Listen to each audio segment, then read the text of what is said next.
Hey everybody, how's it going? We'll give a little bit just to see if some folks are available to hop on here.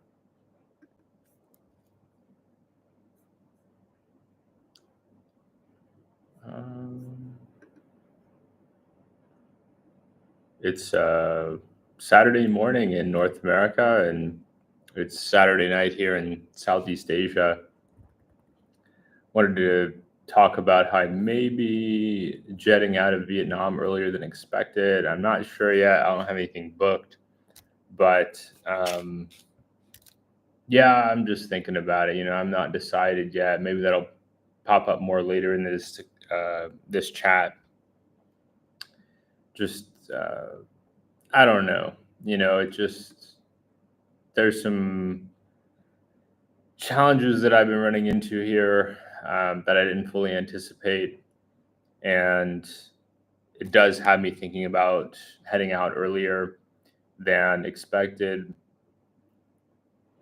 It's it's definitely been a valuable learning experience so far. Nothing dramatically bad has happened, but there's just been a few things that have kind of,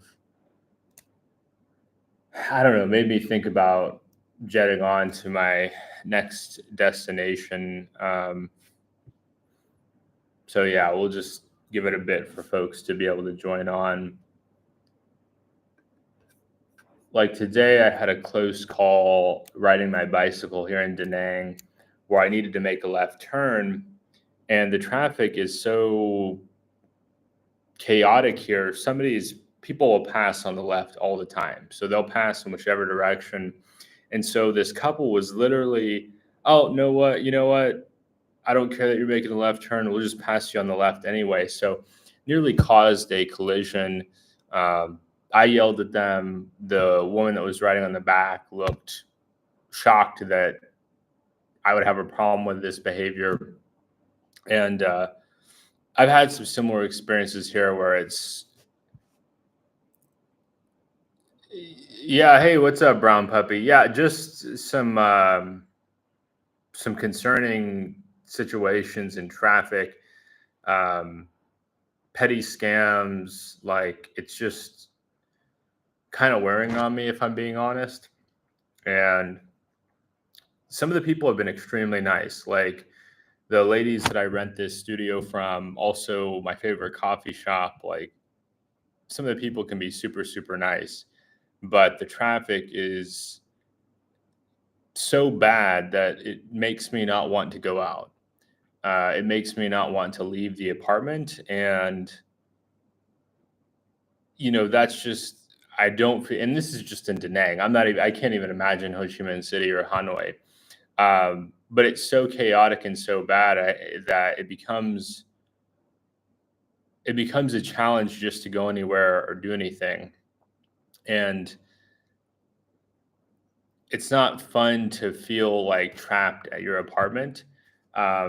So yeah, that's quickly becoming tedious where it's like, okay, do I want to go out and deal with the chaotic road situation where there's close calls like happening every single day, and I feel like my safety is at risk if I'm being fully transparent, or do I want to um, just the like, for example, I go to a vendor for sugarcane juice.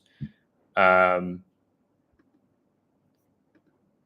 I don't know who that is. I can't see the user. You didn't find this traffic issue in Thailand at all. Yeah, so Thailand has some traffic issues, but Thailand, there I wasn't needing to ride around. So I would just walk around in Thailand. Also, there's substantially more public transportation in Thailand. So if I want to take a red truck, like in Chiang Mai, I could just hop on a red truck. It's like less than $1 to ride across Chiang Mai. In Bangkok, I can hop on the BTS. I've also used Bangkok's bus system a lot, but those public transportation options don't exist here. So you've got two options. You can, one, walk everywhere, which gets very tedious very quickly. Uh, or two, you can ride a motorbike, or three, you can ride a bicycle. And my host here has been very, very gracious to allow me to borrow her bicycle. But like that doesn't really, yeah, there's no sidewalk. So it's becoming very quickly tedious. Also, people screaming in the street like every single day. Karaoke, the noise is just wearing on me. It's once again, like really some really wonderful people here, but there's this lack of,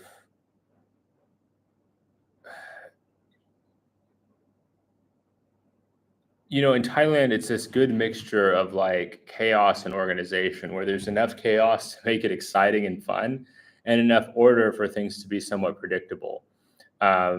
Here, it feels like things are so much to one side as far as the chaos that uh, I'm just really concerned about my safety. That's really what it comes down to. I'm really concerned about my safety as far as like riding a bicycle. I don't want to get hit. I don't want to end up in a hospital here. I get tired of having to be on the lookout unless I've gone to a vendor before and established trust, having to constantly be wary. There's a number of vendors that I'm just like fruit vendors, for example. I want to check out, but I'm like, it's going to be some kind of scam. And so there's this frustration that I'm dealing with where it's like, I don't even want to spend money because I don't know what I'm going to, somebody's going to try to pull a scam. And some people will say, oh, you just got to get over it. And it's like, no. I don't have to get over it. I can choose not to spend my money. I can choose to consume less. I can choose to not go out. And, like, that's not really my loss. That's the loss of the vendors who I know they must be struggling. I know that it's not easy. I know that this country has been through a lot. Well, that's the problem with that is that I don't even like to have to argue over the price. Like I go to different places and there's no price on the menu. I'm not going to argue over it. The price is the price. Um, I'm that's just a major time investment that I'm not willing to make. And I know some people will say, "Oh, you have to do that." And I did that to some extent in Thailand, but in Thailand, it was very rare somebody would try to pull one over on me. Whereas here, it's like almost every single day, if not every single day, where I it's just so much work goes into that. I mean, so it's just so much mental energy to try to avoid that because it's kind of humiliating. I mean, it's like being taken for a mark, being taken for like a fool, and I don't like that sensation. I've been reading more and more stories online of people getting scammed and being with friends that speak the language, and then the scammer laughing about it, like I'm gonna rip this idiot off. That's not cool. Like that, I'm all about respect. I think respect and honor are two extremely important things. And I think that a lot of people here do have those qualities. Like I've met a lot of sincerely really nice people. I found this amazing coffee shop not too far from my apartment. The people there are very kind. I'm the only non-local I've seen there, and yet they don't treat me any differently. And the people, like I said, that have the studio, wonderful people, very helpful and super responsive, like very, very fast as far as responding to my questions or inquiries. Um, but yeah, as far as leaving, I'm trying to make a determination right now. I was intending to stay for 3 months. I don't know if I'm going to make it here 3 months. Like there's this accumulative kind of stress that's happening to me here, um, as far as just like feeling kind of discouraged, if I'm going to be honest. Um, and I intended to go to the Philippines after here. I haven't been to Indonesia, And a lot of people really seem to like Indonesia. I know one of my subscribers, Christopher, he lives in Indonesia, and I think that's a pretty big testament to his enjoyment of the place. I think his significant other is Indonesian, and I've known a lot of people that go there and enjoy it, and not just Bali, right? Like a lot of people might be thinking, "Oh, I'm going to go to Bali," um, you know, uh, but I'm looking at more like Yogyakarta. So I'm going to start to like kind of look at that, and maybe in like a few weeks, um, go to Yogya. Uh, but if I don't go to Yogya, then the other option is the Philippines, where I have a bunch of friends, a bunch of expat friends too, locals and expat friends, expats that I'm friends with through the internet, locals through who I'm friends with from previous visit.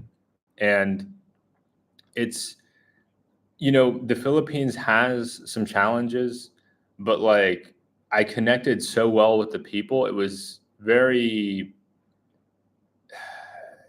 easy to overlook some of those challenges logistically, right? I mean, you're talking about a chain of 7,000 islands. Why don't we go ahead and pull up the Philippines here?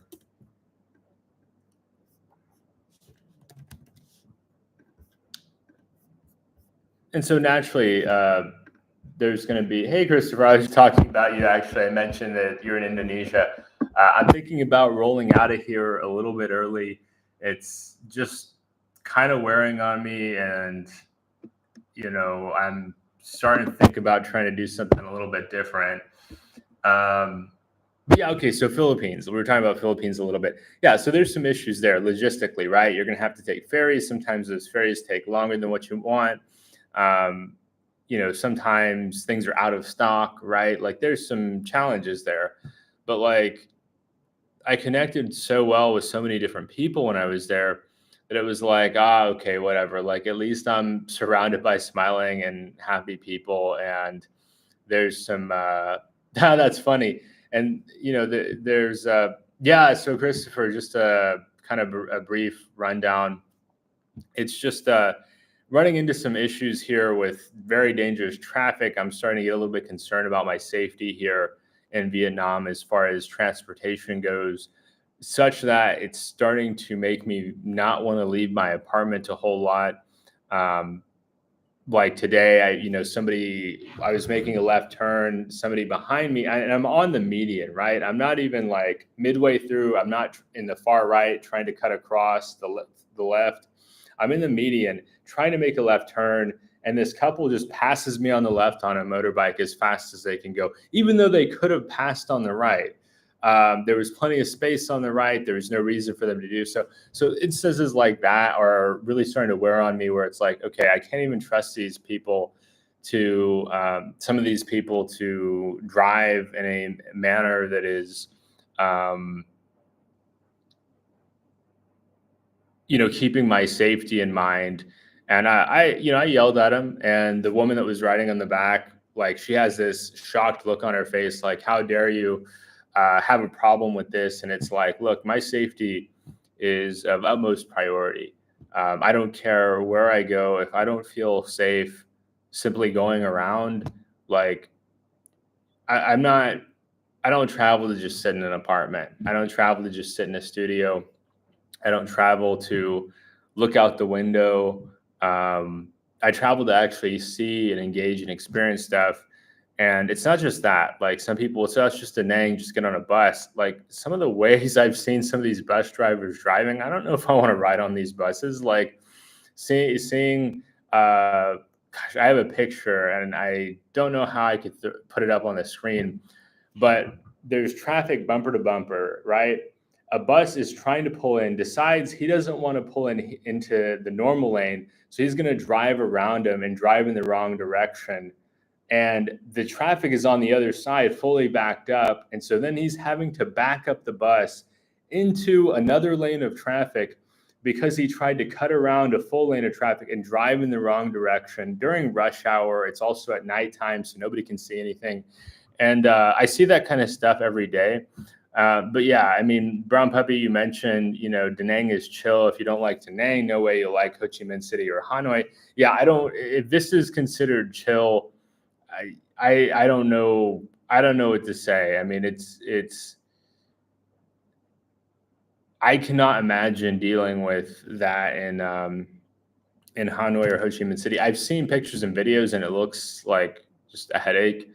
Um, Once again, not here to say all the people have these kinds of habits or everything is this way, but it's just been this repeated issue where I try to overlook it. I try to ignore it. Maybe today traffic, will be a little bit different. No, no. So I don't want to be overly negative on this stream, but it's, I wanted to give it a chance, but it's, if something happens to me, I can't bring you guys content, right? Like if I get in some kind of issue, get hurt, um, you know, it's unlikely the petty scams are going to bankrupt me, but it's not. Sometimes you go to a place and there's nothing particularly wrong with the place, but it's just not the right fit. Um, and yeah, I think you mentioned too, Brown Puppy. People love it or hate it. I mean, I'm down to give it another chance in the future. I also want to get out of Da Nang, but once again, it's the traffic. Like I want to check out Hue or Hoi An. And I know like one of my subscribers, Jake, a great guy. We met up again this week and had some fun. I think he had bun me. Plan to meet up again tomorrow. He's really enjoyed it. He's been here for several months, and he's actually gotten out of Da Nang, like just to check out some of the surrounding areas, and loved it. And it may be my location. He's in a more convenient location, closer to the heart of things, and maybe it's having to, ride a couple of kilometers to get to things and back. But yeah, it's just kind of wearing on me, and it's just wearing on me. Soul Voice, Philippines is the most respectful country on earth. It's for the people alone, it's worth it. Yeah, I love the Philippines. The people are some of the nicest people I've ever met in my life. They were willing to give me the shirt off their back. It's Hey Ronell, good to see you. The Philippines, like, it's a country where, how do you explain it? Like, more so than many other countries, I felt like I was accepted. And I don't know if it's just me, but I felt like the Filipino people, and I've experienced this from like one of my Filipino American friends. Her family's from the Philippines, from Cebu actually. Very like just level-headed, high EQ. Like I would say that Filipinos on average, of course I can't speak for all Filipino people, but many Filipino people have high EQ. They are very, very emotionally intelligent, much more so than many Western people, and more so than myself, if I'm being totally honest. And there's so much that I can learn in an environment like that. There's so much for me to better understand. And I could go on and on about it. The traffic, exactly, Soul Voice. The traffic is terrible, but I felt pretty safe. Like I felt pretty safe on the roads there. I rode in several cabs in Cebu. Never had any issues. Rode in jeepneys in Camigan Island. Why don't we pull up Camigan? Rode in jeepneys here in Camigan. Never had any challenges there. Also, took some cabs here in, let's zoom down here, Cagayan de Oro City. Never had any issues. So yeah, like it being an island, certainly traffic can be a challenge. A series of islands, traffic can be a challenge there. But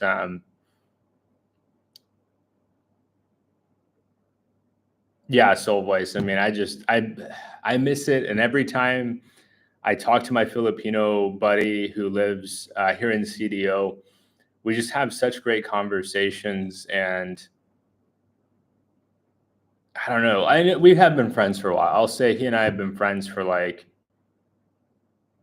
7 years now, and so we've gotten to know each other better. And I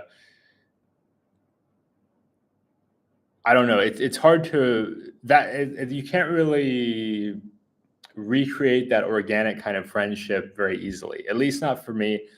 I especially when I was younger, it was kind of socially awkward.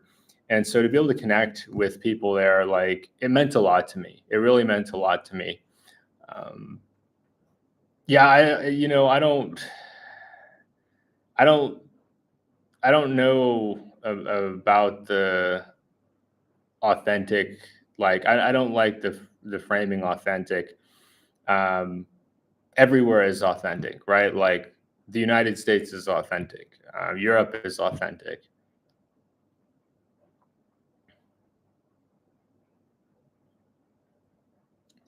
Christopher says, sounds like you need a different neighborhood there, dude. Maybe it's just the vibe of the area where you're staying. That's a fair point, Christopher.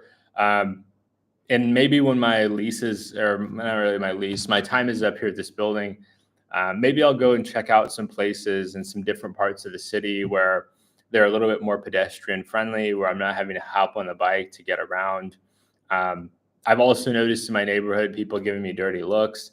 Some people have said there's some like it's an ethnic thing, like if you're brown, then people will you're not going to be well received. Uh, you're not going to be well received in Vietnam. I've read mixed stuff on that. I've heard some brown travelers say, they didn't have any issues at all. I've heard others say they were not treated well. It's kind of weird because when I talk to brown people, they consider me white, and when I talk to white people, they consider me brown. But yeah, I'm willing to try out some other neighborhoods. I'll do some more research online, about Da Nang, and maybe find a different area where I feel like maybe I can walk around a bit more. It's easier to navigate on foot. I'm not having to hop on a bicycle to go do anything.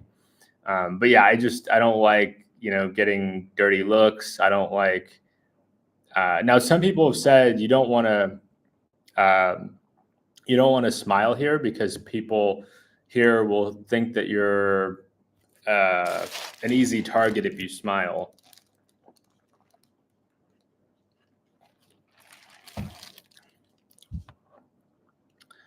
Ronell, do you think traveling overseas is overrated? No, I don't think so. I think it's underrated, to be honest. Well, to be fair, Ronell, I think it depends on where you're from. Coming from the southern U.S., people are terrified of overseas travel, and they think I'm going to Armageddon, and like there's this weird perception of time, I think, in the South where people, like a lot of people, still think that the conflict is still ongoing in Vietnam when that happened that ended a long time ago. They think, like, I think it's just a pride thing where they want to feel like they have something to be proud of. And so, they look outside of the U.S. and think, oh, it's so terrible. We live, like just the patriotism and trying to be proud when maybe some of these individuals don't have much to be proud of in their personal lives. Maybe they haven't really had successful careers. Maybe interpersonally, they're not very successful. But if they can attach themselves to the geography and the GDP numbers, then,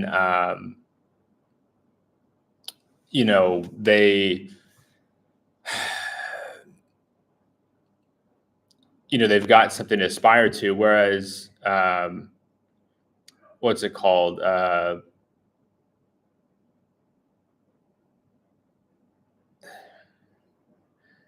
People from places like New York, or I've worked with people in California, those people are a lot more well-traveled. Most of those people, like, if they haven't traveled overseas, they're willing to, they're open to it. they're starting to dip their toes in the water, if they've had some upward mobility in their careers. And yeah, I mean, the reception I get when I tell people I'm a traveler, when I'm talking to people on the West Coast or the East Coast, tends to be way warmer. Like, oh wow, you've gone there, or oh wow, you've gone there. Um, and maybe it may be a disposable income thing too. I mean, it seems like people have a lot more disposable income in California or New York versus the Southern U.S. And you know, it's also easier if you think about going to Europe. Way easier to go to Europe from the East Coast. If you're thinking about Asia, way easier to go to Asia from the West Coast. If you're in the South, I guess you could go to Latin America or South America more easily. But even then, it's just yeah. So Ronell, like I think it can be overrated depending on how much research you do, right? Because like if you're somebody uh, if you're somebody that you you want something that's more familiar, maybe like you're in the US and you have some Mexican coworkers and you've eaten Mexican food, and like you're thinking, I want to go to Mexico, and then you go there and you enjoy the hospitality, the delicious cuisine, you find the people to be super friendly and warm. Like that's not overrated, right? But like if you've heard about Colombia and you think, oh, as soon as I step off the plane, I'm going to be like Leonardo DiCaprio. And then you go there and you don't get that reception. So I think with the overrated or underrated, it comes down to expectations, research, education, and different people will find different places to be under or overrated. One place that's overrated, I don't see myself going back to for a very long time, if ever, is Morocco. I went to Morocco about a year and a half ago, and the experience I had there was I walked up to a restaurant and there was nobody there, and I stood there for a few minutes, just like I think I called out like hey or something like that. Well, after a couple minutes, I get tired. I'm like, you know what? This little design here on the front of the building looks cool. I'll take a picture and then I'll go on. So I snap a photo and then I start walking away. Well, then this guy comes out of the restaurant and starts saying, hey. And I'm like, no, like, I'm going to go find something else, basically. He's like, hey, starts walking and then grabs my shirt. And then I start screaming police because I'm like, oh man, I'm about to get my kidney stolen here. Like I never met this guy. All I did was snapped a quick little photo. I didn't take a copy of the menu. I didn't, leave without paying. And so I started screaming police, and now like we're walking down the street and he won't let go of my shirt. And I'm thinking, okay, I'm about to have to take it to this guy. I'm going to have to ruin his day and potentially end up in Moroccan incarceration. Fortunately, after I started yelling police a few times, then and people started staring at him, and like people on the street were stopping and looking at him, then he let my shirt go, and I turned around and gave him the middle finger and gave him some colorful vocabulary. And then I uploaded the picture on his restaurant. I found his restaurant after I got out of Morocco. I went and looked up his restaurant on Google Maps and left a nasty review explaining how this guy came out of his restaurant, grabbed me by the shirt, and then I told people, and I actually ate at this other restaurant and spent about double what I would have spent in his restaurant. I spent double that amount at a Turkish restaurant down the street, which was amazing. That other restaurant I found was fantastic. One of the best restaurants I ate in last year. I can't think of the name, but the place I ended up going to was fantastic. But that experience basically was like Morocco. I don't care for that experience, and I'm not looking to repeat that experience. I've heard of people that go to Morocco have this experience where they're expecting you to pay for photos. I get paying for a photo if you've got like somebody who's dressed up as a certain character, they've got a certain kind of outfit on, or it's their job, right? Like you go to Hollywood and you see people dressed up like movie characters. That's, they're putting a lot of effort into that. but taking a picture at the front of the building, not even the front of the building, like an art thing that was part of part of the front of the building. No, and I'm not going to go back there and spend money. That experience, I was like, what if he didn't let go? What if he called out a few buddies and tried to rough me up, and I banged my head on the ground, and the situation could have spiraled out of control. When it comes to a physical altercation like that, in which I felt like I did nothing wrong, I'd admit to it. By the way, if I had said or done something, if I had like I said, if I'd ordered something and then didn't pay, or if there was some kind of issue that I could notice within my behavior, then yeah, I would. I'd own up to it. But that experience was like, nah, never again, Morocco. Maybe in 10 or 20 years, I forget about that experience. Maybe I've got some extra time, but I loved Spain so much and had such a great time in Spain. I'd rather just go back to Spain. I could go back to Spain, I feel like 100 times, and do something different every time and love it. I mean, Spain is actually, if I ever become super successful, like, Spain's a country I would consider living in. It's that wonderful. I have so many positive things to say about my experiences in Spain. And I did have some nice experiences in Morocco. Like, I met this group of young men that worked in sales, and we all hung out and had a great time. Those guys were wonderful. Let's see, I'll catch up here. GMM, good evening from Bangkok. You leaving Vietnam for the Philippines? I'm strongly thinking about it. I'm trying to sort this out because I don't know. Every time I talk to my buddy from the Philippines, he's like, when you get here and when you're coming here, and like, remind me of how I had such a good time in the Philippines 5 years ago, almost 5 years ago now. I can't believe it's been that long since I've been there, but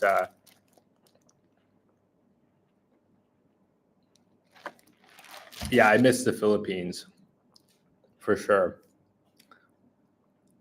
And this time, GMM, I want to do something different. So we got the Philippines pulled up here. I'm trying to plan out what it would look like.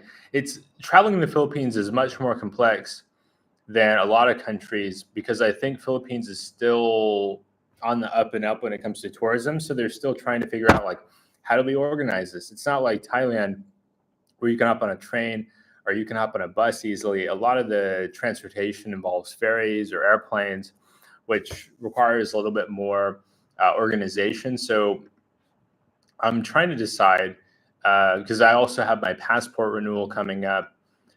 How do I want to handle this? Do I want to just wait until next summer to go to Manila and renew my passport?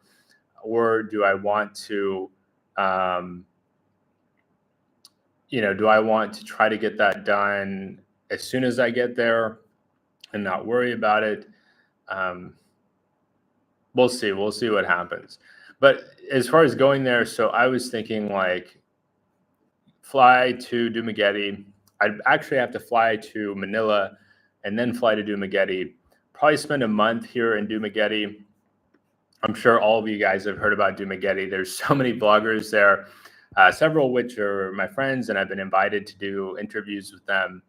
So that's a top priority, just because, I help them to make interesting content.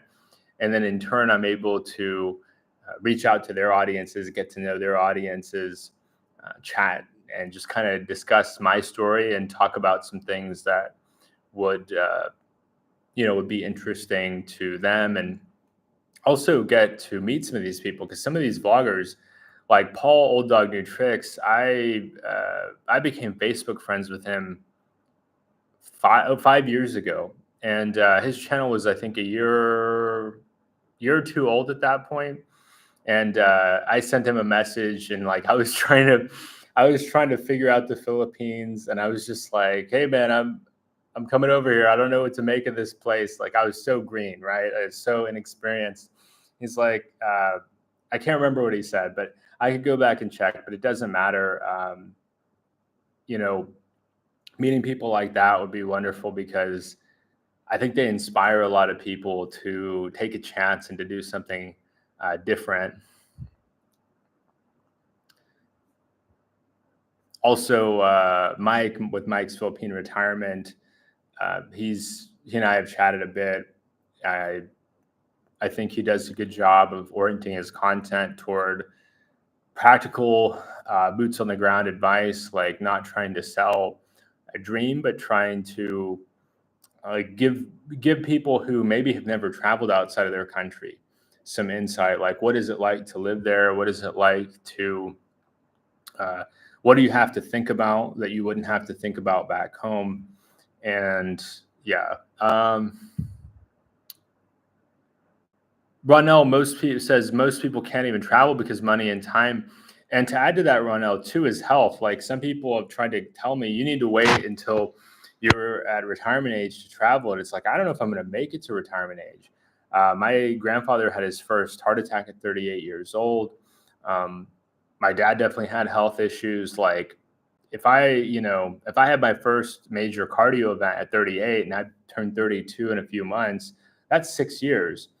Do I want to travel the world if I have that kind of issue? I don't know. That seems like I'd have to be really conscious of the risk that I'd be taking for recurrence because he had another four over the course of the next 24 years he was alive. So every 5 or 6 years, he's having a major heart issue and had many surgeries. And fortunately, he's in the military, so he had that covered. I didn't join the service. So if that happens to me, I may be done, right? Like, 5, 6 years from now, you guys may not be able to watch me anymore. Not to be too harsh, but yeah, I mean, health is alongside money and time. So that's why it's like, some might say, oh, if you can't go and do these trips on a luxury budget, they're not worth doing. I totally disagree. Like, I'd rather do go to some of these places when I'm younger and I've got the health to do it. I know I have the health to do it, than assume I'm still going to be in great shape and also have the money. I mean, I could have some issue happen. I could, any number of different things could happen such that health, time, or money are a problem. But yeah, great point, Ronell. I just wanted to add to that. I think that is very insightful. Christopher said, could be the area around what Brown Puppy said, a localized perception of you based on first glance. Sure, absolutely. I think that's fair. And, some local areas, they may feel like, hey, dude, go live in the tourist area, right? Like, this is a locals neighborhood. We prefer to live around other locals. You should be in the more touristic area where people that are more like you prefer to live. Yeah, you can't, Brown Puppy, you can't judge the Philippines based on Manila. I think of Manila as possibly like,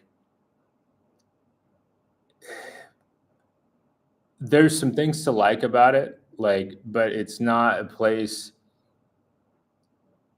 to me, it doesn't make sense as a place to live. Unless you have a job there or you have like a business there, maybe your significant other's family is from there.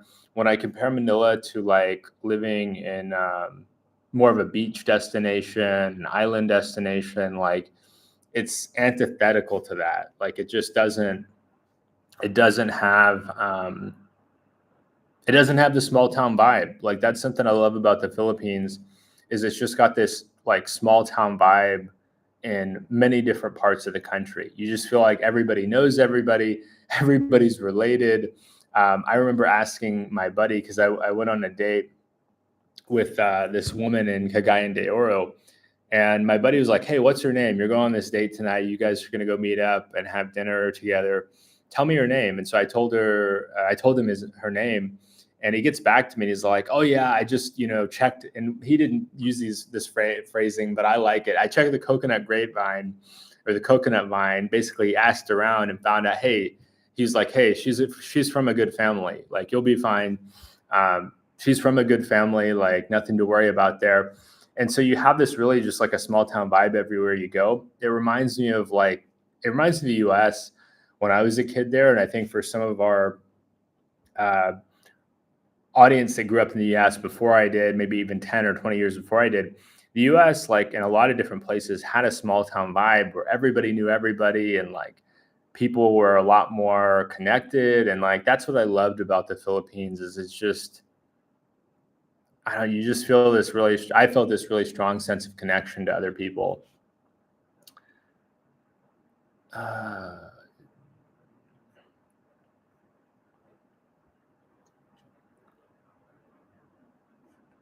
uh, to me, Vietnam has more youth, more energy, more optimism, more clean. Um,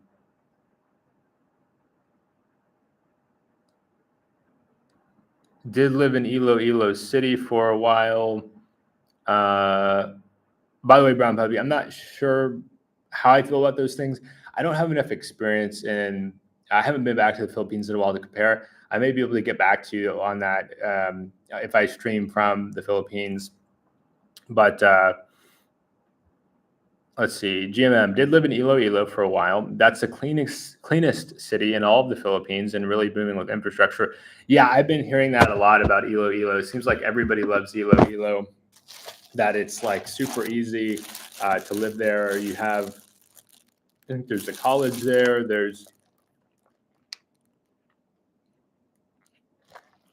I've heard the mayor there is super forward thinking. And I've looked at videos and pictures of Iloilo. Why don't we pull up Iloilo actually? I don't know if I'd make it up there on this trip because I'm looking at going back to, uh, I'm looking at going back to Mindanao. But maybe in a future visit, like I'd really like to see Iloilo. Of course, it could be changed a lot more by then. Like it's one of the most popular, from what I'm hearing, cities in the country. You can see here like really wide, nice roads. God, it's developing very nicely. Brown Puppy, I'm sorry to hear that, Brown Puppy, that your dad passed unexpectedly at 48. And um, yeah, I mean, you know,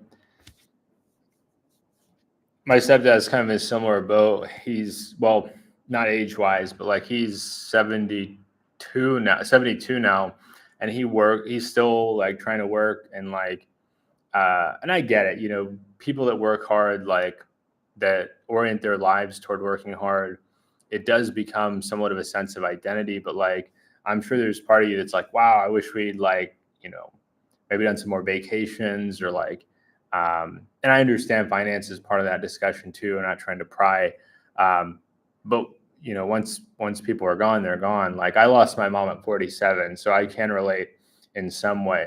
Well, when she was 47, I should say. So I can relate to your experience. Different parent, but yeah. Um, let's see.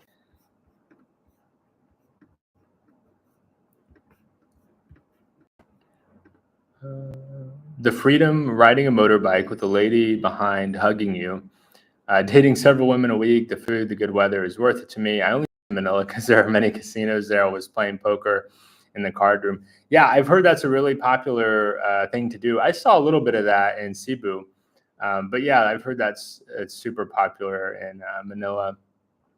Christopher says Manila is a great place to go work and earn for many Filipinos.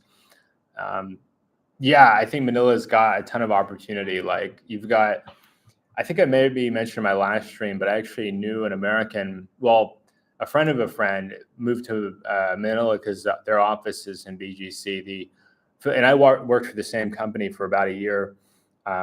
Their Philippines office is in BGC, and I kind of regret not staying there because if I'd stayed on, maybe I'd have a nice American corporate job, but be living in the Philippines, which could be described as somewhat of an ideal, having the American wage, but living in the Philippines.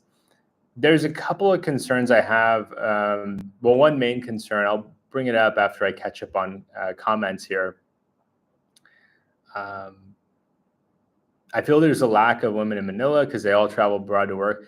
Hey, you know what? That's fair. Brown Puppy, Manila is super international. I'm sure a lot of those women They work in different industries where they may work with international people, right? Like if they're nurses, for example, they may have American clients. If they work in IT, they may work with professionals from other countries, and like they may hear about the different advantages as far as wages go, or perhaps career growth that could exist elsewhere.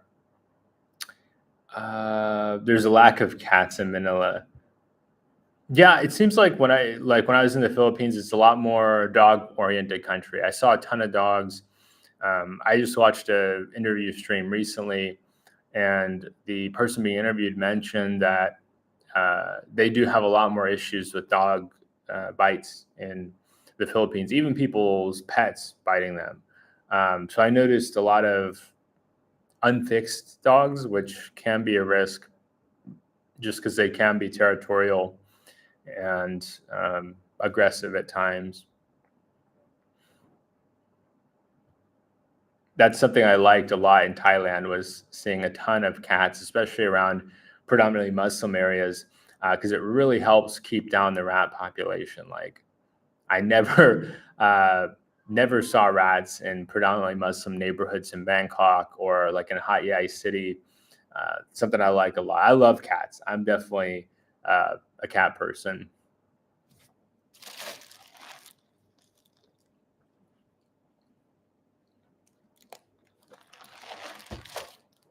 Jay Shar says, "Salute, sir. Are you heading back to Thailand, or do you like Philippines better?" So, I think they both have a ton of their own merits. Jay, I could technically go back to Thailand. I actually have been in touch with my education visa school. They could provide me with another 6 months, at which point I'd probably have to transition to like a Muay Thai visa, which would probably be good for me. I could probably use more regular Thai kickboxing training. I trained last when I was in Thailand 4 years ago. On that trip, I did train a bit, and I love it. It's so much fun to train Muay Thai. Like it's exhausting, like, but you get in such good shape, and it's just it's one of those things that is just such a strong contrast to how friendly Thai people are. It's like confusing to be around these friendly people, and yet they are super tough and talented. And like, I think Muay Thai is awesome. And somebody made a joke. They were like, the only people in Thailand that care about Muay Thai are the old men. And I'm like, I've officially graduated to being an old man, because it happened. I was walking in Hat Yai, and in Hat Yai, I heard like what sounded like screaming coming from a phone, and this isn't a bad thing. It's so I walk up to this group of Thai men. They're all cab drivers, I think maybe in between shifts or something like that, and they're watching Muay Thai. These women's Muay Thai on one of the guys' phones, and so I just walk up and join them, just like sit down with them and start watching Muay Thai with them. And they're asking me like where I'm from and how long I'm staying in Hat Yai, and if I needed a ride, which is kind of funny.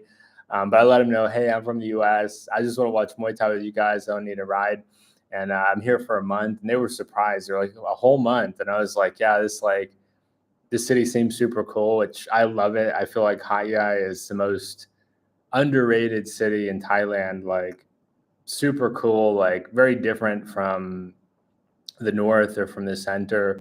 Um, let's see.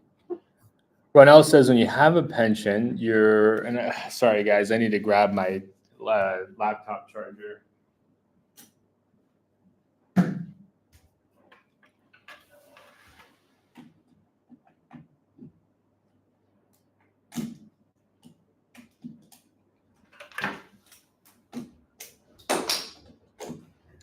Okay, there we go.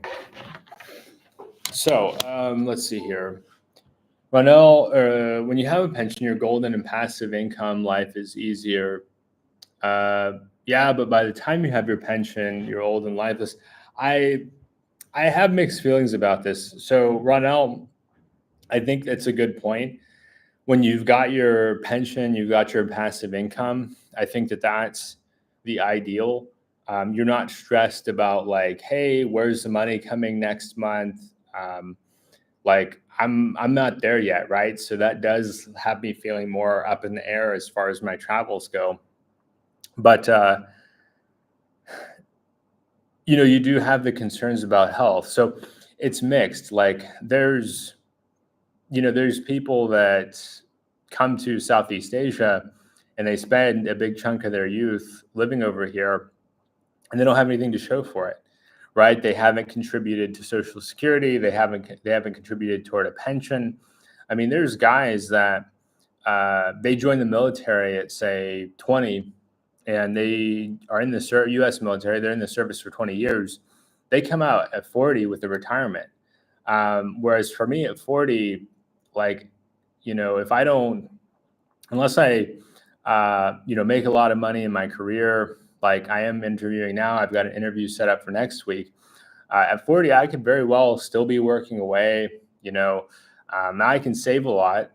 I'm be 32 in a few months, so that's 8 years of saving and investing, and I could build myself a pension, but it's not clear cut as like the government's going to give you X amount of money, and then it's going to go up with inflation. You'll get COLA adjustments, and I wouldn't call 40 old. So like that's for a lot of people. For me, knowing my background, my genetics, 40 arguably might be old for me.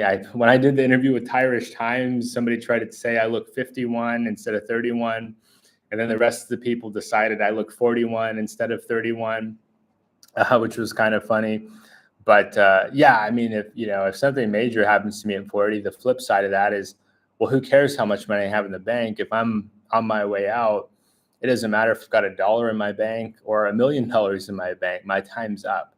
So I think it's really important to have that balance there and like work towards your financial goals and also enjoy yourself. And don't discount some guys will extend their lifespan by living overseas. Like you see guys like Paul or Mark Thornton. I know Mark is a controversial figure at times, but there's definitely guys that have gone over there and by reducing the stress in their lives have probably extended their lives. They have probably bought themselves a substantial amount of time by not being in the rat race and the grind. So that's where I would say, like Ronell, like, if your pension, if you made it to the point where you've got a pension and you're living in a cheaper country and that pension didn't buy much at all back home, but buys you a very comfortable life overseas, then, you could really be doing well. Whereas somebody like me who's lived fast and I partied hard when I was younger, lived wild, I feel like a cat that's used up 8 of my life sometimes, then, I'm like, it's dependent upon the individual. I think the ideal that everybody would like is having money and being young, but unfortunately, very few people get to live the ideal. We have to make the best of our circumstances. Brown Puppy says life is meant to be enjoyed. 20s, 30s, 40s, maybe 50s, 60s and 70s is over. 60s and 70s is a time for meditation, contemplation, work on being spiritual. Yeah, I mean, like I said, I kind of stand by this. I think it's important to have a mix. You don't want to live too fast when you're young, because like I have friends that have enjoyed their lives too much, to be fair. Friends that met an early end. Like I have friends that aren't with us anymore, even though I'm only 31. I have friends that have serious records that are going to prevent them from having gainful employment for the rest of their lives.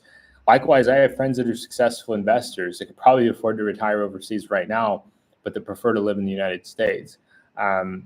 So I have friends of all different backgrounds, and I think it's just up to the individual. I think most people would prefer to be financially stable, all else considered equal, because when you figure out the money aspect, it solves your money problems and you can focus on solving your other problems, right? Cambodia is a hidden gem. I totally agree, Ronell. Like Cambodia is one of my favorite countries. If I had the time, I'd like to go back there.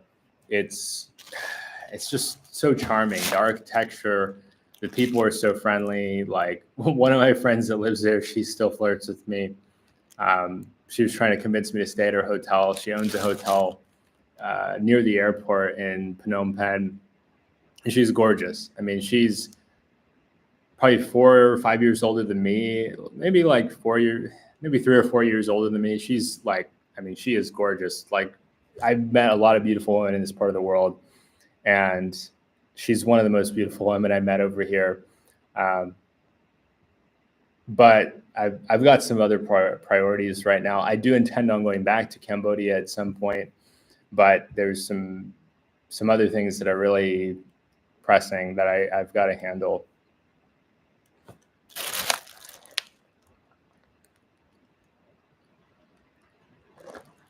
Hey, Michael, good to see you.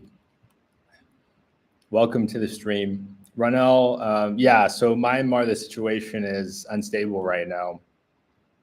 Cambodia is expensive. I readily admit, like, Cambodia ain't the cheapest destination, especially for like, well, the thing in Cambodia is that everything is imported twice. So everything gets imported to Thailand or to Vietnam, and then from there, things get imported to Cambodia.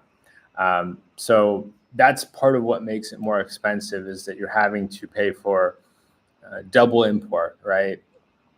Because it is kind of geographically sandwiched in between Thailand and Vietnam. And plus they're dollarized, so they use the US dollar, which also I think makes things a bit more expensive. But I'd be happy to go back at some point. I had a wonderful time in Phnom Penh. It's charming, it's beautiful, like really nice locals. Jim M, been in Myanmar many times and driving around there with a motorcycle before. Follow the Mekong River, Thailand, Myanmar, Laos, Cambodia, Vietnam, and back to Thailand. That sounds wonderful, Jim M. I'm jealous you've done that on a motorcycle. You're a real adventurer. Like, yeah, that sounds incredible. So I haven't been to Laos. I haven't been to Myanmar. So those are of interest to me. Well, in Brown Puppy, Laos, obviously, like, or also additionally, like, I had a friend go there 6 years ago, and I asked him about it. I was like, what's it like up there? I was new to Thailand. I'd only been in Thailand for like a week or two. And he's like, well, the people are super friendly. He was telling me, like, people in Laos are super, super friendly, but there's nothing to spend money on. So, like, if you're the type that you're in Thailand and you're used to going out to shopping malls, going out to nice restaurants, going out on dates, like going out to different cities, like traveling around, Thailand is very, very vibrant with this kind of frenzy of like options. He's like, in Laos, that's just not there. You're just not going to have the options to go out and spend money. And so you could enjoy it, like enjoy kind of a simple lifestyle in a village, but like it's not going to have that vibe that you have in Bangkok, where like you can, basically you can get whatever money can buy in Bangkok. In Laos, the infrastructure to spend money is just not as much there. I'm not like, I wouldn't say, it's not worth going to. I haven't been there. I've just done a lot of research on it. I've been to, at this point, I think all of the surrounding countries or most of the surrounding countries. And I'll make that up there eventually. It's just kind of inevitable if I spend enough time in Southeast Asia.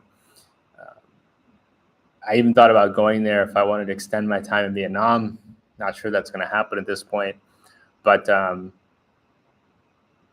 yeah, it's just, it's one of those places, if you've been to, like, if you're looking to enjoy yourself a bit, there's not much there to spend money on. And my buddy from Japan, like down in Krabi, he's like, oh, I like Laos. Like, it's just real country. So if you want a more country setting, he's a fan of Pai as well, Pai, Thailand. He's like, if you want a country setting, you want to just chill out and not do a whole lot, Laos is awesome. But I think for some of us that are more outgoing or trying to run around, the pacing there is not going to be what we're looking for. once again, not a downer on Laos. I think a lot of people can have a great time there, but it's not necessarily what I want right now. Now, I could see why, uh, why a retired person would want to live there, right? Slow pace, um, probably have decent food. You're not going to be, pressured to spend more. You're not going to have as much temptation to blow your budget like you might in a city like Bangkok. So yeah, there is no right or wrong place. I think it's more about the individual and what the individual is seeking out.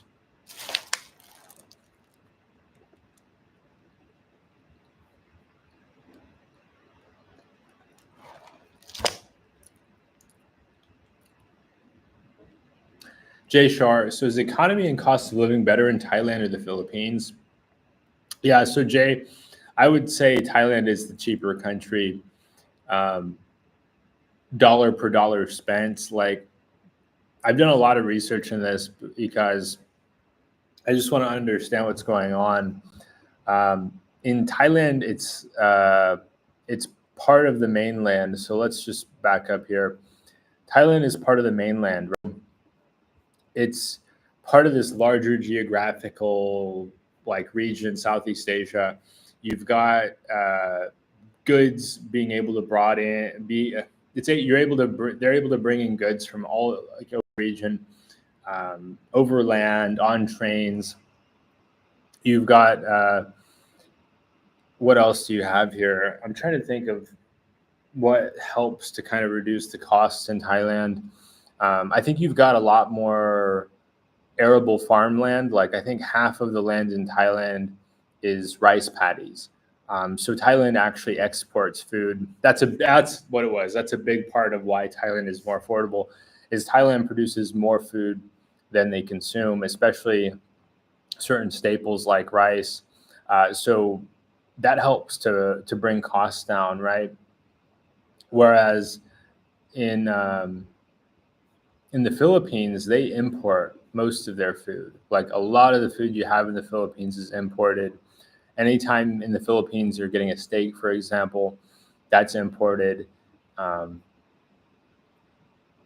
I don't seafood not as much. Like I had some fantastic seafood in the Philippines. I think that part is local, but yeah, they're importing a lot. Like not just food, like clothing. Thailand has a solid textiles industry where they actually make a lot of clothing, and you can buy a lot of products. Like one of the things that surprised me when I was living in Thailand is you can buy a ton of different products that are actually made in Thailand. Whereas in the Philippines, that's not as easy to do. Infrastructure wise, too, a lot of stuff has to be brought in by boat or by airplane. Also, the Philippines doesn't have the fuel subsidies that you have in Malaysia. Like Malaysia and Indonesia, both are big in the oil and gas business. So they're able to actually subsidize the cost of transportation. So Philippines, I would say, is like the second most expensive country in Southeast Asia behind Singapore. Singapore, I would say, is more expensive, but setting aside Singapore, the Philippines can be expensive.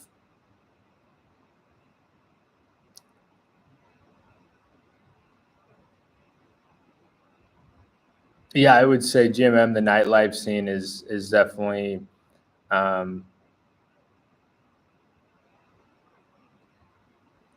changing.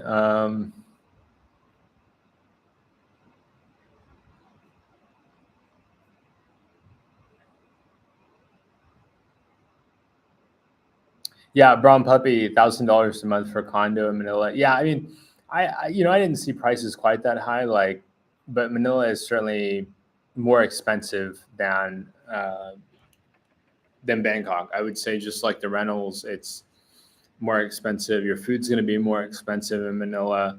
Um, I think Manila is more sensitive to the cost of transportation because in Thailand, even if oil goes up, you can still it's easy to bring rice to Bangkok, right? It's easy to bring pork into Bangkok. Some of these products, it's going to be harder to get them to Manila. or more expensive, more time consuming. Jay Shar, Thailand, GMM says Jay Shar, Thailand is a higher middle income country. Philippines is a developing country just above third world. Yeah, I mean, Thailand, like, especially Bangkok, and I know I reference Bangkok a lot, but it feels super developed. My friends in Bangkok have professional jobs. Um, you know, they're doing jobs that any Western person would recognize. Um,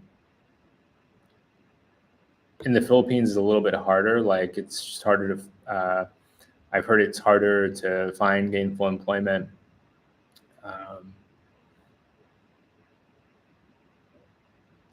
GMM. I was a 19-year-old, first time in Thailand, 1994, with a backpack, a paper map, and an old tourist pocket guide, long before Google Maps and YouTube.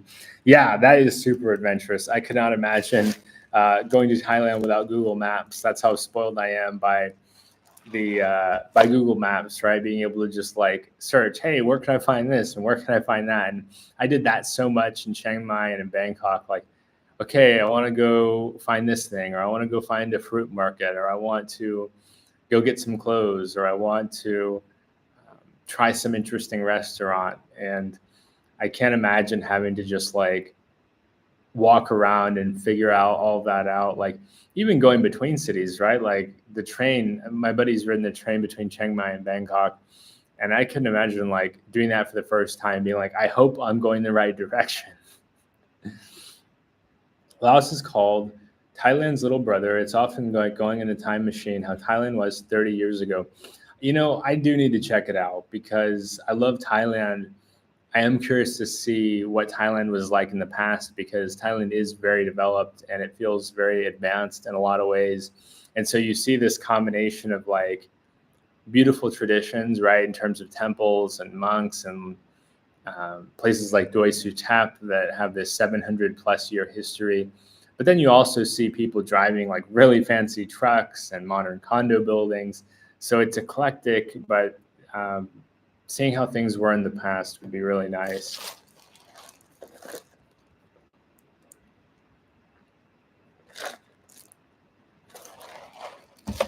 Laos, brown puppy. The shop owner pays. Oh wow. Ronell, what's your honest opinion on Passport Bros? That's a good question, Ronell. Um, you know, I don't have a problem with it. I think. Oh, I'll get to that comment in a bit, brown puppy. Um, Passport Bros. You know, I think it can be a bit corny at times, like, and a bit too on the nose. I think guys should like learn to enjoy traveling for traveling's sake, and if they meet a nice lady, then you know it's great. But like I think when guys focus too much on relationships and dating, it's and maybe I'm just spoiled, right? I mean, I like especially when I was younger, never had any dating issues. Part of that was going to college where it was like one dude to every like four women. So like I'd go to class and I'd be one of two or three dudes, and there'd be like 12 or 15 women in my class. And so I never really had issues. And like to add to that, I think you know, I just think it's important to like have internal happiness and like so, and I when I was in a relationship, I was in a long-term relationship when I was in college. I put a lot of my happiness on my significant other, and I felt like it was their job to make me happy, even though it wasn't. It was my job to make me happy. And so I think some of these guys are going to be really disappointed. One YouTuber I subscribe to, I'm not going to mention his name, but he mentioned, oh, some of these guys are going to run into legal issues because they're not. And it's like, no, that's not the risk. The risk to me is wasting a bunch of time and money chasing people to fill a void in your heart, in your mind. So that's the bigger risk for what, like, just from my perspective. But yeah, good question. Um, Landlocked. Laos is expensive because it's landlocked. Okay, yeah, that would make sense, Brown Puppy. I didn't really think about that. Um, but yeah, that would make perfect sense that everything has to be trucked in from somewhere else. Uh, GMM Ronell, do you mean the Passport Bros on YouTube? Look at any red light area, and you will see them sitting there. And yeah, to me, if it's just the evolution of that scene, like it's just it's like putting a lipstick on a pig in a way, like where that phrase or that terminology is trying to dress up something that's not not ideal. I'll say not ideal. Jay Shar says, thanks, GMM. GMM, if you compare the standard, what I get in Thailand is triple priced in the Philippines. Yeah, I mean, the Philippines, like, it's really, I was really surprised at some of the pricing there. Where I'm going, and I'm happy to share it with you guys. Eventually, I'm going to stop talking about it because I may have to stop talking about it if my channel gets big enough. But I'm looking at going here, and part of the reason is that Malaybalay is the breadbasket of the Philippines. So I've been talking to my buddy about pricing. He's from Cagayan de Oro, but he lives up here. Well, he lives up in Malaybalay part-time because he works in Malaybalay. And this area is surrounded by plantations. And so it's like they produce tons of food. So like all the crazy pricing you see in Cagayan de Oro, but even like especially in like Cebu or in Manila, up in Manila, is not as bad down here because they don't have to move the food very far, because there's so many plantations, and he's friends with some of these people that have, they grow pineapples, they grow coconuts, they've got places you can go fishing, they've got rice paddies, like all of these things they have right there that makes it affordable. So like it's kind of a hidden gem, and I talk about it on here because I don't mind you guys learning about it. But if my, like I said, if my channel gets bigger, I'm not going to be talking about this place because I don't want everybody to move there. And to be fair, a couple of people that have channels are there right now or have been there recently. I know Regular Guy talked about Malaybalay recently, and another guy who does a channel called Expat Lifestyle. He's living there right now, but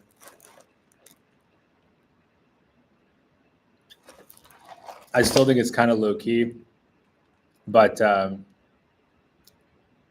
yeah, it's I'm looking at this spot because part of the reason is that it's going to be economical, and having a friend there helps reduce costs. Like sometimes I just pay in the Philippines, pay the tourist price because I wasn't there with a local friend. I didn't know anybody there, so I'm paying a primo price on things that can be much cheaper. And I don't mind paying. I don't mind expensive stuff. Like I don't mind if a place is expensive or if it's not the cheapest place, but I also don't want to overpay for no reason. Like if something's normally $5, there's no value for me to pay $10 for it, right?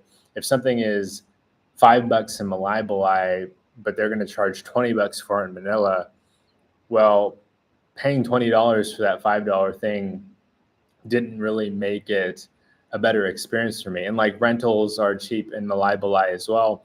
If I can rent an apartment in Malaybalay for say $100 a month, and that same apartment will be $400 a month in or $500 a month in Dumaguete, is it really that much better? Malaybalay's got a college.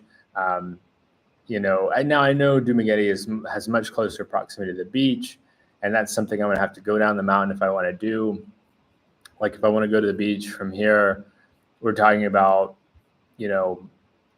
but if I'm paying $100 a month for an apartment, whatever, like I'll go leave for a week or a weekend. Like that's, and that's on the high end. My buddy's paying like 60 or $70 a month for his place in Malaybalay, and he's trying to find a place for 30 or $40 a month. But just coming down here and like, he's got, I think he's got a cousin in Camigan. So like, it's time consuming, but like it's doable.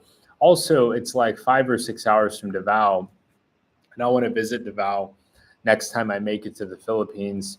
It's uh, it's definitely high on my list to see Davao. Like I wanted to see Davao last time, just didn't have time for it. But it's supposed to be super organized, and it's definitely developing fast.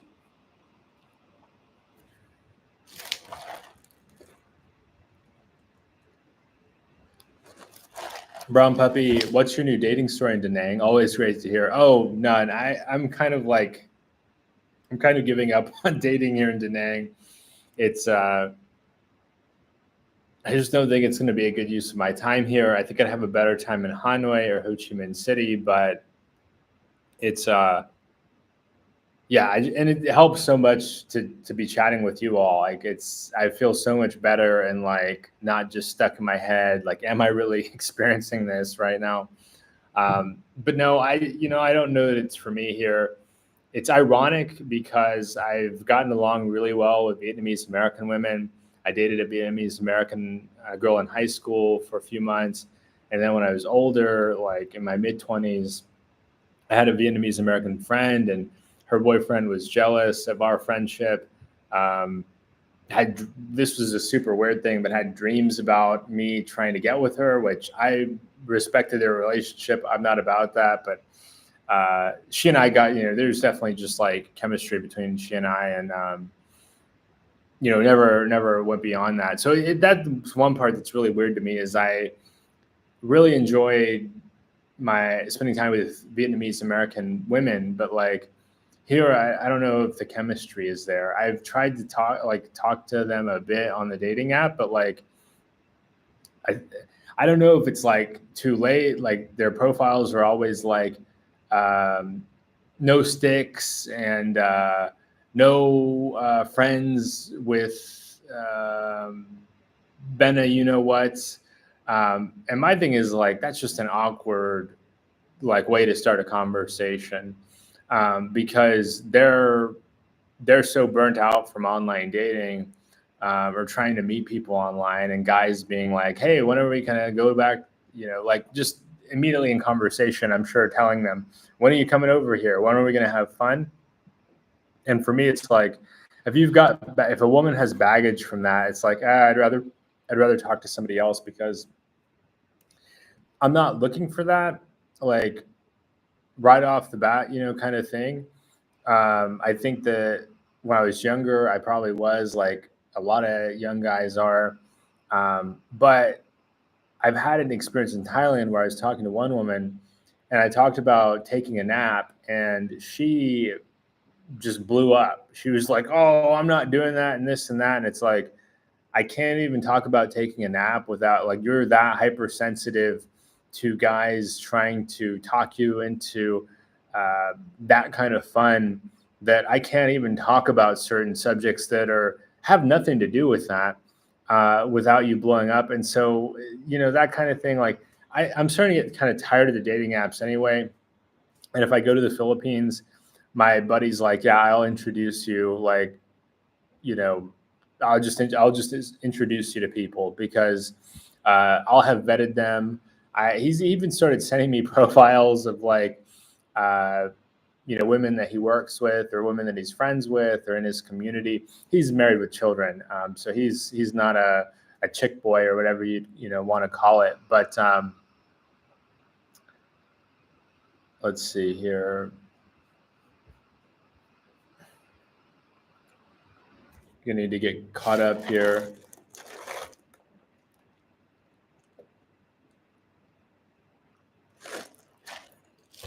There's much more to Thailand than those districts. I ignore propaganda. Good on you, Jay. I absolutely agree.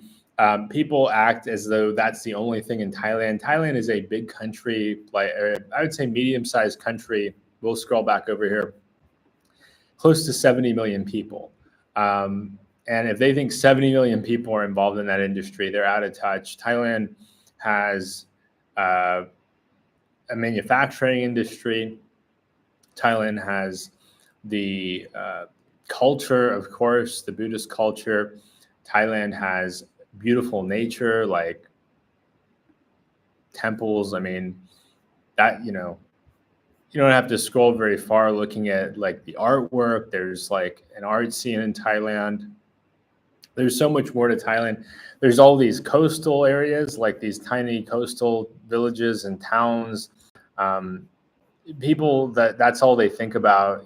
I talked about it in a recent video, but I was saying, okay, so if Thailand is all about that, then everybody in America lives in Las Vegas, right? Everybody in America has a gaming problem, right? Because of Las Vegas, one of the most famous American cities in the world, right? If you were to say Las Vegas, a lot of people outside of America would recognize it. But if you told them, oh, I'm from Billings, Montana, I've never heard of Billings, Montana. I have no idea what that is. Like, people weaponize, people on the internet, they weaponize stereotypes. Social media has brought us together to tear us apart, our society.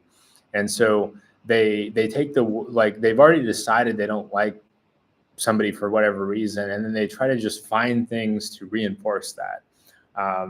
They try to find things that help them to attack or to tear people apart, when really they should be listening and asking questions.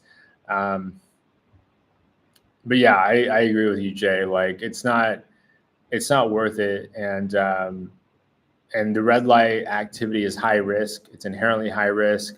I have acquaintance, and he's had several steed horse related illnesses, and he's had to go and get treatment several times. This is just with regular ladies too, not ladies of the evening.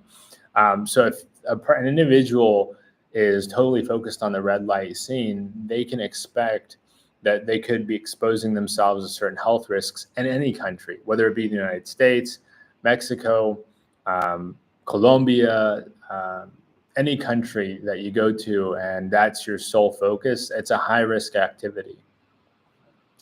Tony said, oh, that's the reason why the country, yeah, in Thailand, GMM, I agree. Like, Thailand has everything. I mean, really, the only thing that if I were to say there's one thing that like I wish all Thai people spoke English sometimes. And one of my Thai friends joked around. She was like, sometimes I wish we were like colonized like Malaysia, because then maybe we'd all speak English. I don't know that I agree with that, but yeah, I'd like the culture, like the people, like the food, like the nature.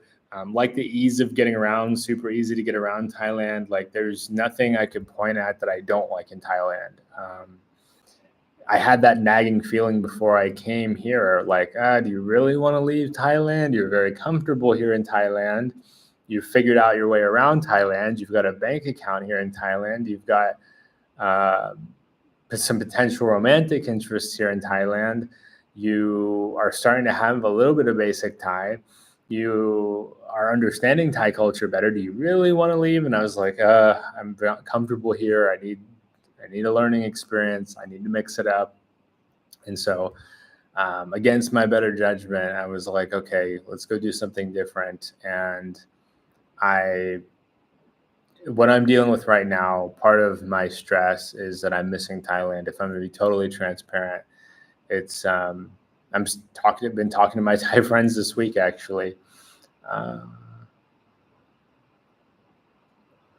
Tony says, just getting here now. Welcome, Tony. Good to see you.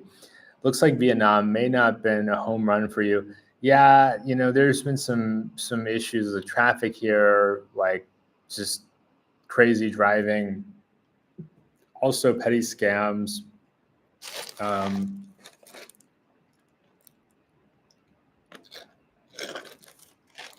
I think too, like I didn't leave Thailand for a year, and I got so used to it. And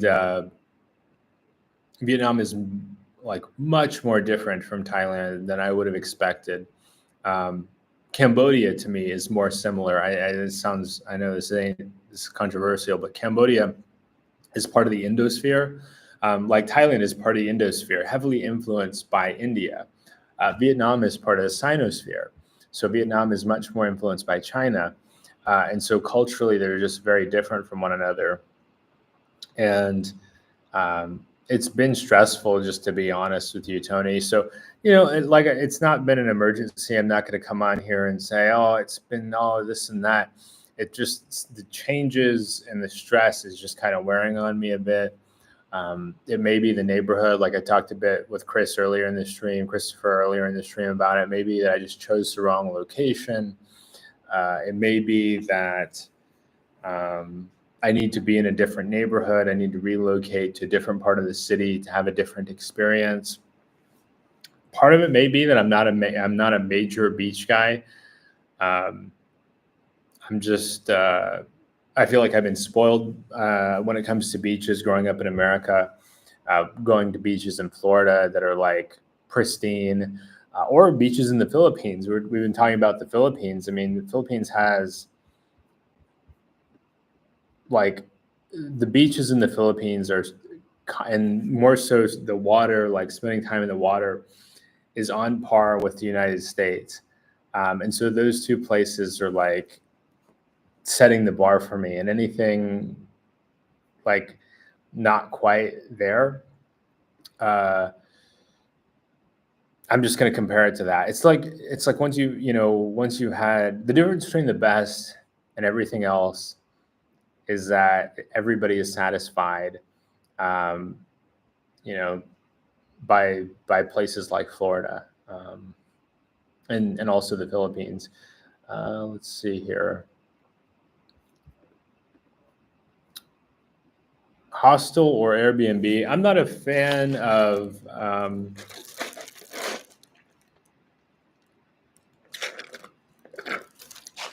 hostels unless you can get a private room, Ronell. If you can get a private room, I think hostels can be fine. I stayed in a nice hostel in Bogota, Colombia, Selena, and I had a private room there, and it was wonderful. If you can get a hostel that's like a co-working space style kind of place where you're it's catering to people who are like remote workers, and they've got private rooms. I like that idea. When it comes to sharing rooms, like I stayed in a hostel in Helsinki, Finland last summer. Not for me, just having to worry about waking people up, not having as much privacy. Yeah, it's just kind of uncomfortable. Some people don't mind it. Like I'm a fan of Gabriel Traveler, and he's like, I think he's around 50, and he was doing hostels even a few years ago. So some people don't mind it at all. They're, they don't have an issue with it. I don't know. I've had some kind of weird feelings about hostels when I didn't have a private room. And yeah, it may just be me, but yeah, I agree, Brown Puppy. Airbnbs can be pricey, but for me, it's worth it. Like even being 31, like I prefer to try some other methods because I'm more of a loner, and I'm not really into the idea of meeting lots of other people because I'm typically got a lot going on, and I want to go at my own pace.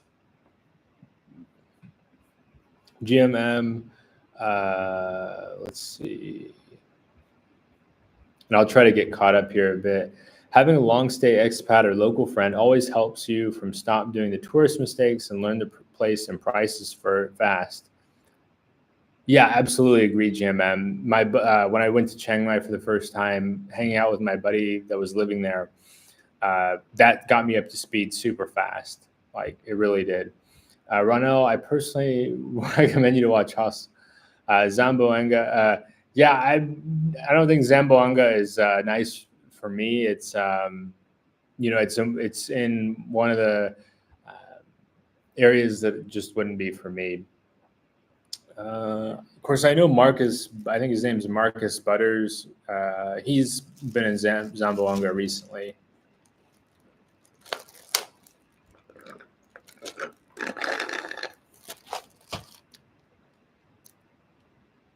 So I think the difference, Brown Puppy, is like I said before, it's the Indosphere versus the Sinosphere. So Thailand, like, it's heavily influenced by India. you can see a lot of Thai people have Sanskrit influenced names. Buddhism is heavily influenced by Hinduism. And so, like, Thai culture is similar to Indian culture in a lot of ways. So one of my Thai exes might not like me saying that very much, but it's true. Like, Vietnam is much more influenced by China and is much more culturally similar there. The cuisine is more similar there. It's like, and my Thai Chinese friends consider themselves to be Thai. So even though they would be ethnically Chinese, they would call themselves Thai people. They've got Thai names. Their parents don't teach them Mandarin, and they learn Thai as their only language. And they consider themselves to be Thai people through and through. 10% of Thais have Chinese ancestry. Like, one of the Thai woman I dated that for a while, like, her grandmother, she had one Thai grandparent or one Thai great grandparent, and the rest were all Chinese. But it's much more of an assimilation thing. So, like, Vietnam is like GMM said, Vietnam is the least religious country in Southeast Asia. I notice, it may just be me, but I notice a lot less kind of what you could say is religious influence. Whereas in Thailand, I see many temples everywhere. I see temples everywhere. I see monks everywhere. It feels like a pretty religious society, all things considered.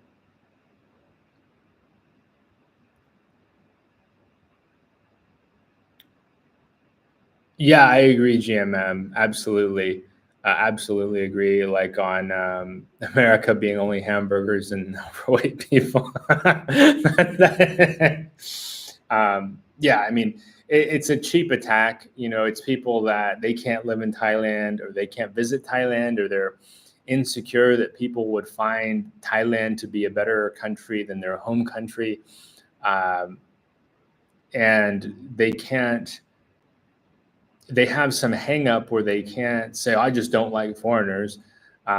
So they attack something that they perceive to be being more palatable or socially acceptable to attack. And it's like, why can't they just be honest and say they just don't like, foreign people? Like, that's how I feel about it. Like, own it, own it. And I certainly don't feel that way in Thailand. I think Thailand has something for everybody. In fact, I talked to some friends in the U.S., and he, as a buddy of mine, he and I went to high school together, and we've stayed in touch ever since.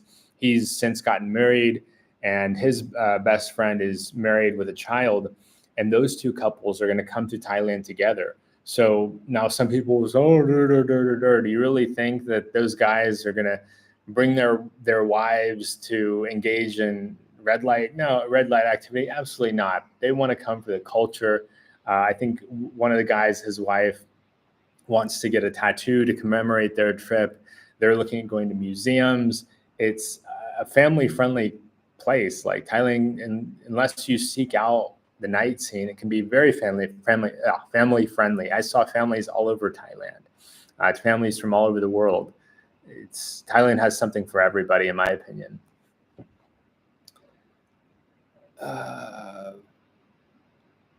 Yeah, I mean, Brown Puppy, like, it kind of feels like Buddhist in name only here.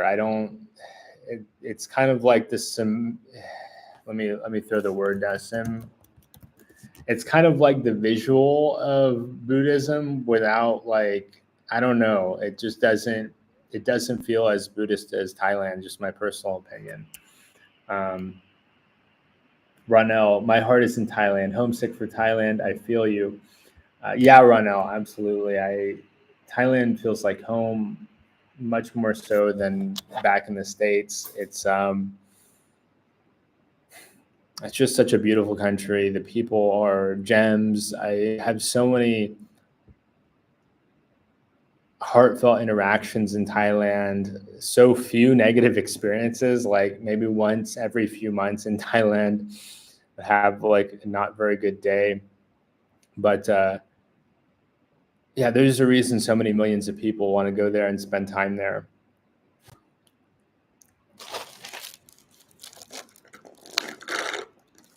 And yeah, Laos and Cambodia also fit into that, and they're similar. I mean, that's why I enjoy Cambodia so much. You're in the expat area, former French colonies, um, getting caught up here. Beaches is fun, 3 or 4 days, then it gets boring. Sand where you don't want it, and well, boring. um, yeah, GMM, I didn't feel that way when I was younger, but I'm starting to feel that way more as I get older, where it's like, I want to be doing something. And you can't really have your electronics out much on the beach. Like the salt water doesn't go well with the electronics. Also, the sand doesn't go well with electronics. Um,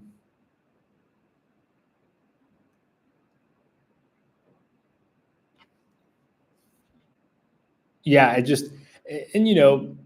to be fair, like I've enjoyed some times on the beaches when I can like enjoy the water. Like if the water is clean in the Philippines, you've got beautiful beaches where the water is like like very, the visibility is fantastic. Like I saw like when I came here to Camigan, we can pull up Camigan because I think a lot of you guys, um, maybe more recent subscribers, but like here, I mean, this is just stunning.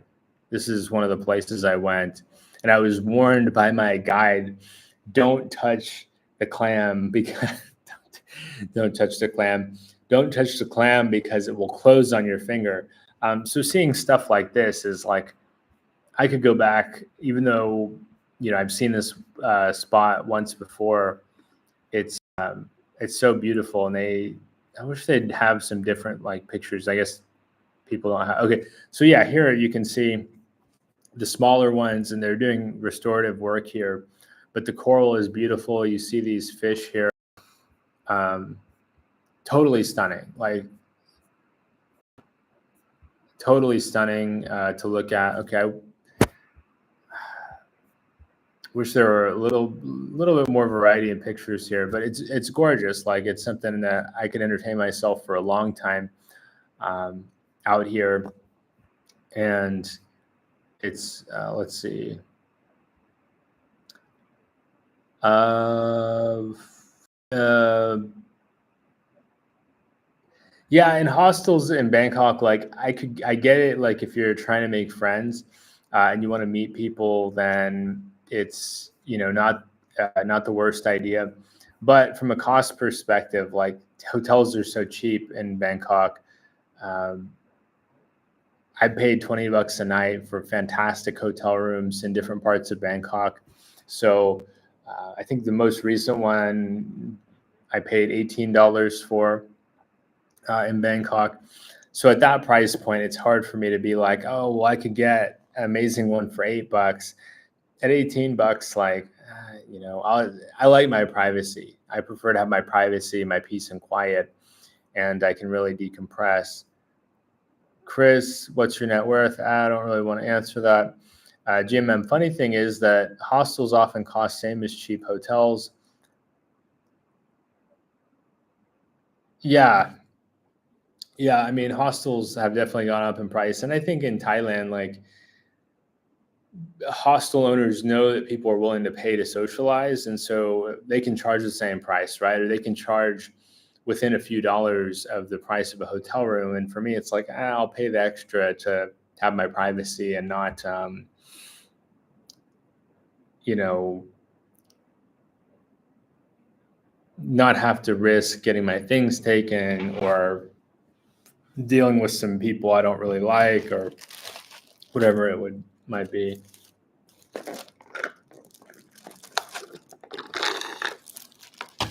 Brown Puppy says, hostel, you get free breakfast and bed bugs. I'm not a big breakfast guy, so that may be part of it too. Like I usually don't wake up with much of an appetite. Sometimes if I am drinking coffee, like I've been an on and off coffee drinker for a while. If I am drinking coffee, I may even do just dinner, right? Like I'll go out and work out really hard after I have my coffee and then go about my day. But breakfast, I usually just don't wake up with much of an appetite. Ronell asks, how is the crime and safety in Thailand? Um, Low, Ronell. I'm not going to say it's perfect because I know like there is no perfect country, but I ran into very little crime in Thailand. I got scammed a couple of times, which was frustrating, but it wasn't the end of the world. And um, I learned from my mistakes, what I could have done differently to, cause those situations. Safety, the roads can be a little bit iffy. I mean, traffic safety can be a concern in Thailand. But never felt threatened by any Thai people, never had an instance of somebody making me feel scared.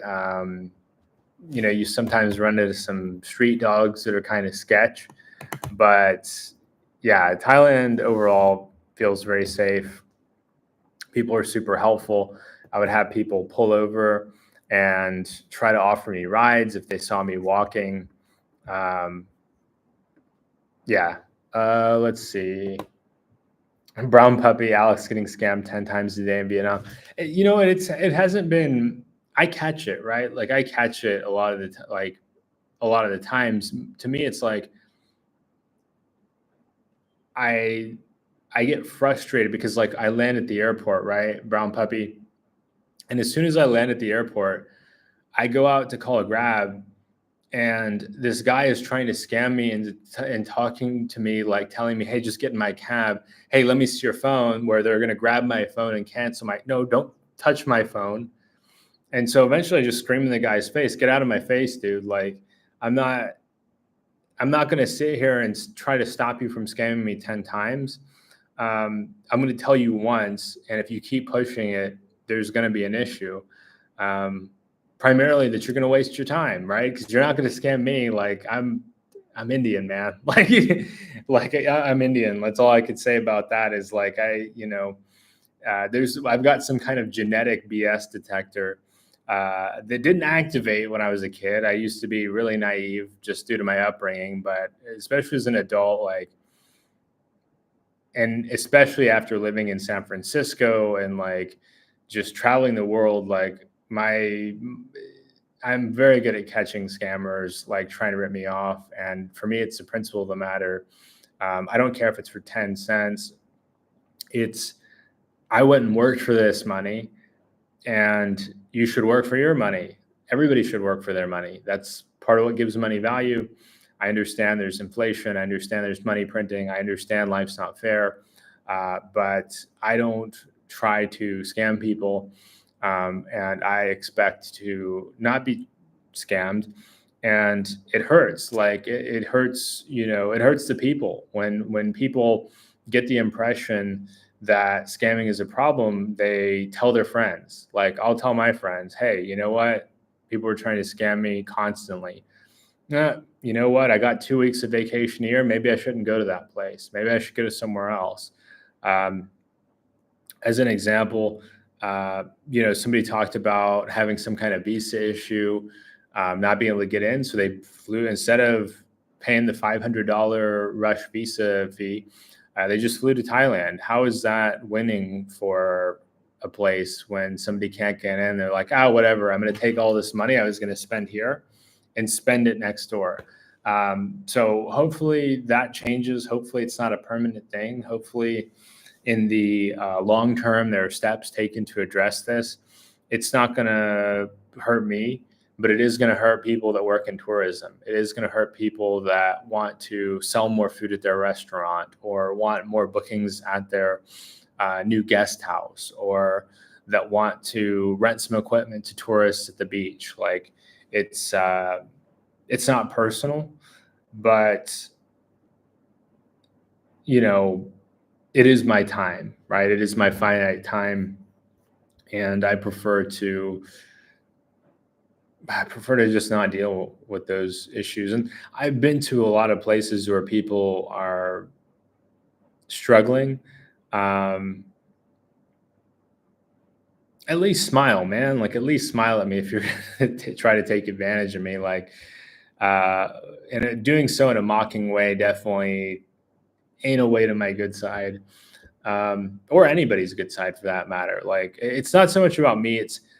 It's identifying things that would bother anybody. Like, I don't know anybody that's like, oh yeah, I just want to get scammed. I'm just a moron. I like getting taken advantage of. Like, who says that, right? Nobody says that. So that's my feeling on that. And also, it's like I have to be able to be honest with my friends in real life in good faith, because like most of my friends have not traveled as much as me, and the worst thing that could happen to me is my friend sees I go to a place and they think, oh, I want to go there too, and they don't get the truth, and then they waste their 2 weeks of vacation.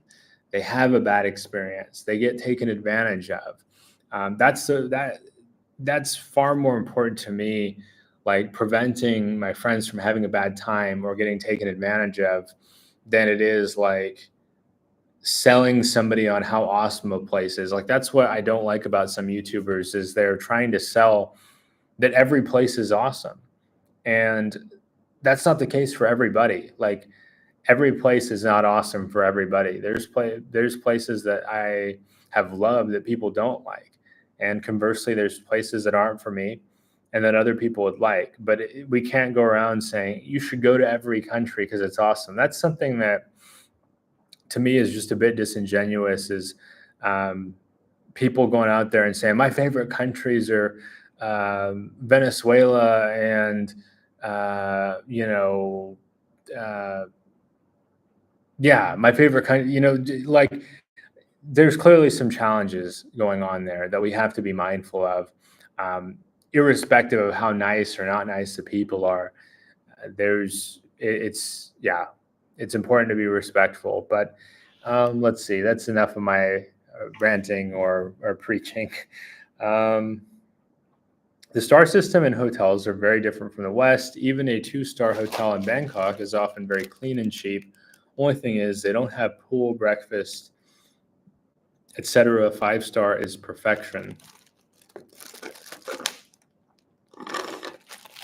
Yeah, I know what you mean, GMM. Because why don't we pull this up?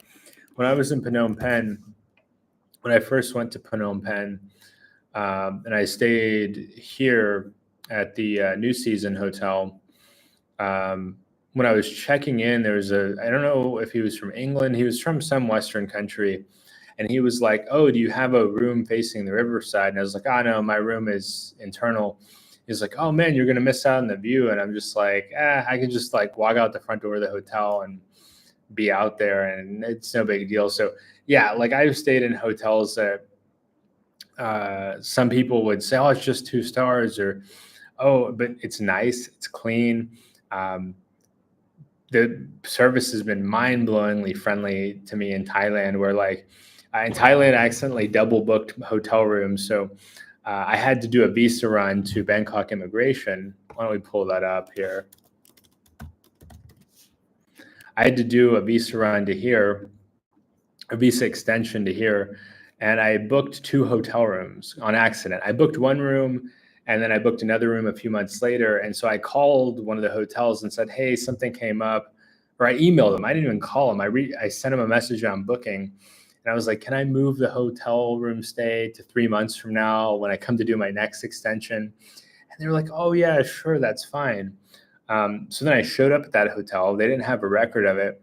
But I showed them my message from booking, and they're like, oh, okay. They gave me a free upgrade. They upgraded me to the suite.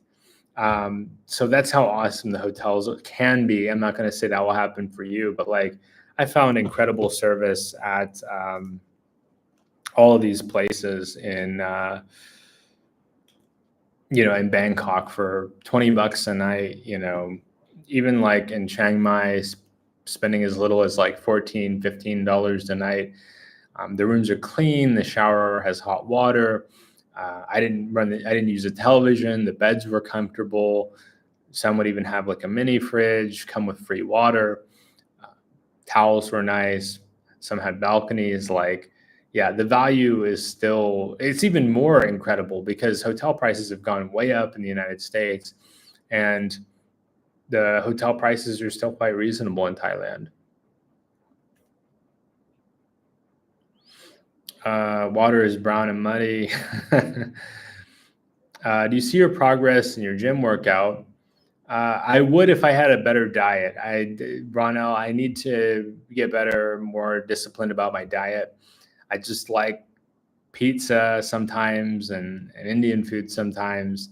Uh, so yeah, I'm definitely making some improvements. So since I now have a gym across the street and a gym in my building in Vietnam, and that might be the thing that keeps me here, is that like it's just so easy to work out here. I mean, Vietnam, I give Vietnam a lot of credit. It's easy to work out. It's easy to go to the gym. Um, and that's so important, right? Like that's so important. It's understated. Ronell says, I heard there are no sidewalks in Thailand or Southeast Asia. Uh, yeah, somewhat. It kind of depends. I mean, Bangkok's pretty good. Um, but it's, it's definitely not, it's not going to be what you're used to in like um, some of the bigger cities in the United States, Ronell, or bigger cities in like UK or like Germany.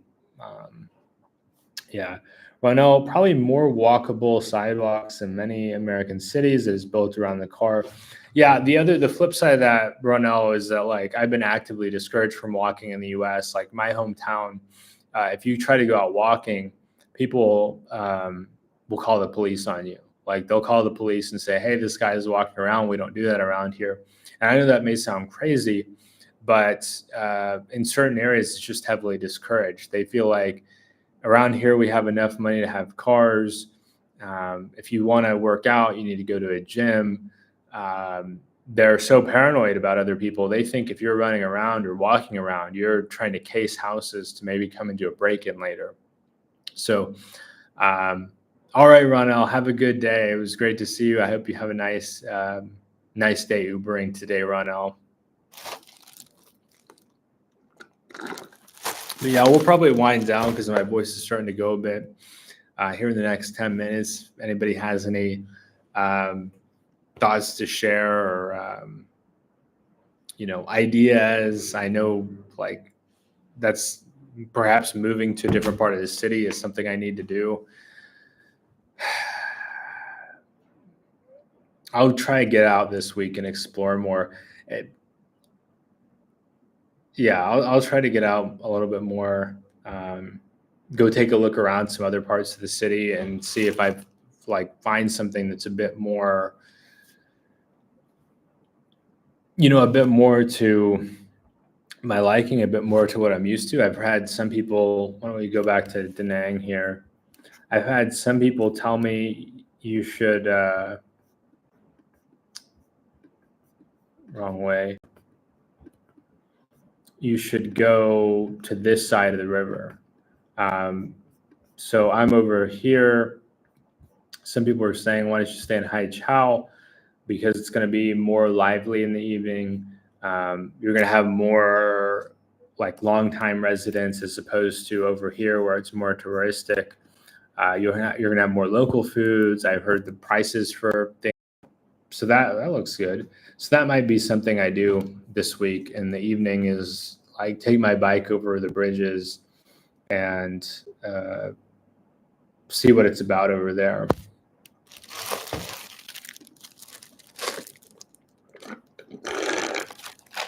Yeah, GMM, that's a good idea. And I need to plan my exit anyway, right? Like my visa is a max of 3 months, and I've already been here for 2 weeks. So 2.5 months from now, I'm gonna have to go somewhere, and better to go ahead and start to get that planned out, so I'm not trying to scramble last minute, trying to book a flight. Trying to do all the preparation that comes with exiting a country, entering a new country. Yeah, because I'm gonna have to sort out like crashing on my buddy's couch and Malai Balai while he helps me line up an apartment, or if I end up in Indonesia, who knows? We'll see what happens. But yeah, thanks so much everybody for watching tonight. I really appreciate the support. I know this was maybe a bit of a downer. There's still a lot I really like about Vietnam. The food is fantastic. My hosts here are fantastic. The coffee shops are fantastic. Some of the people in the service industry are wonderful here. But I can't ignore my safety, right? I can't ignore some of the issues of traffic. I can't ignore the persistent petty scamming. Um, yeah. So, yeah, thanks so much, everybody, for joining tonight. If you're watching this on a rerun, please subscribe to the channel down below to see more videos like this. I've been streaming a couple times a week lately, and I'd like to keep it up. If I go to the Philippines, signal Wi-Fi can be a mixed bag there, but yeah, give us a thumbs up too. It helps to boost us in the algorithm, and we'll see everybody soon. Thanks so much. Take care, GMM. Enjoy your Netflix.